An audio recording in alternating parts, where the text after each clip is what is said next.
नमस्कार दोस्तों, मैं सतीश यादव। आप देख रहे हैं सोशल कॉन्टेक्ट। 2025 बिहार विधानसभा के लिए बिगुल फूंक चुका है। बिहार विधानसभा का चुनाव 2 चरणों में की जाएगी। पहले चरण जो होगा बिहार विधानसभा चुनाव के लिए 6 नवंबर को की जाएगी। वही दूसरा चरण बिहार विधानसभा चुनाव के लिए 11 नवंबर लास्ट दिन है। 2025 के बिहार विधानसभा चुनाव के बिहार के 8 करोड़ जनता इस बार बिहार की गद्दी पर इस बार किसको बैठाती है और किसको बिहार के मुख्यमंत्री के रूप में देखना चाहती है। जो भी बिहार की जनता 6 नवंबर और 11 नवंबर को वोटिंग करेंगे, उस मतदान का रिजल्ट 14 नवंबर को रखा गया है और जिस दिन बाल दिवस भी मनाया जाता है। देखना होगा कि बाल दिवस के दिन 2025 के बिहार के मुख्यमंत्री बिहार के कुर्सी पर बिहार की जनता मुख्यमंत्री के कुर्सी पर किसको बैठाती है। 6 नवंबर को 121 सीट पर पहले चरण में चुनाव की जाएगी। वही दूसरा चरण का चुनाव 122 सीट पर की जाएगी। इसका नतीजा 14 नवंबर को बिहार की जनता के सामने रख दी जाएगी। वही चुनाव आयोग के बैठक में जेडीयू को कहना था कि एक ही चरण में चुनाव पूरी हो जाना चाहिए था। वही बीजेपी को कहना था कि कम से कम 2 चरण में की जाएगी बिहार की चुनाव।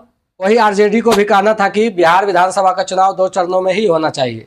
लेकिन जेडीयू और बीजेपी को तो चुनाव आयोग ने चुनाव से पहले ही जेडीयू का बात न मानकर बीजेपी के बात मानकर बिहार विधानसभा चुनाव को 2 चरणों में की जा रही है और चुनाव आयोग की तरफ से बिहार विधानसभा चुनाव के लिए बिगुल फूंक दिया गया है। लेकिन महागठबंधन और इंडिया गठबंधन के सीट की बंटवारा की बात किया जाए तो अभी दोनों में से कोई भी पार्टी अभी तक की बंटवारा नहीं की है और कौन कैंडिडेट कहां से लड़ेगा वो भी कंफर्म अभी तक नहीं हुआ है। लेकिन बताया जा रहा है कि एनडीए गठबंधन में चिराग पासवान और जीतन राम मांझी नाराज चल रहे सीट बंटवारे को लेकर। वही नेता प्रतिपक्ष तेजस्वी यादव को कहना है कि इस बार बिहार की जनता जात पात से हटकर और बिहार को बेरोजगारी से दूर भगाने के लिए महागठबंधन की सरकार लाएगी। और तेजस्वी यादव बोले कि 20 साल बाद बिहार की जनता ने एक नई सरकार बनाने जा रही है बिहार में अपनी वोट की चोट से, और महागठबंधन की सरकार होगी तो महागठबंधन की सरकार में सभी को रोजगार दिया जाएगा और दवाई, पढ़ाई, सिंचाई और ऐसे तमाम चीजों के ध्यान में रखा जाएगा और एक एक चीज पर नजर रखेगी नई सरकार। जो काम हमने 17 महीने में कर दिए है वो सरकार